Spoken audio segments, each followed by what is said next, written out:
This is ABC 7 News at 6. Good evening. A major development tonight in the contaminated pet food crisis that killed cats and dogs across the country. A class action lawsuit filed today in San Francisco goes after a Chinese company believed responsible for poisoning thousands of pets, and it could have major implications for other contaminated products imported from China. 7 on your side's Michael Finney is here now to explain. This is big. Actually, it is huge. The American companies involved in the pet food contamination crisis have all been or are about to be sued. But now, for the first time, a Chinese company is on the hot seat, and it all started today here in San Francisco. The Chinese entity, like any entity that puts poison into the stream of commerce, is liable. That's San Francisco attorney William Audet. He's going after the Chinese company that made one of the ingredients that poisoned so many pets. No one else is doing anything about this problem.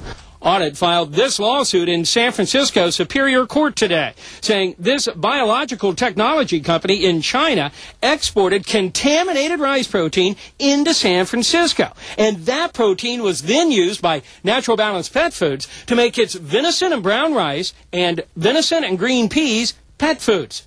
Audet says those Natural Balance foods sickened and killed thousands of dogs and cats. It's a little too risky, I think. They're constantly changing their ingredients, and it just doesn't seem like something I can depend on for my pup's health. This is the first time someone has tried to hold a Chinese company accountable in this pet food case. A difficult process since the companies are so far away and operating under different laws. But Audet is using that to his advantage, taking a unique approach of suing here, but using a little-known but strict Chinese consumer protection law.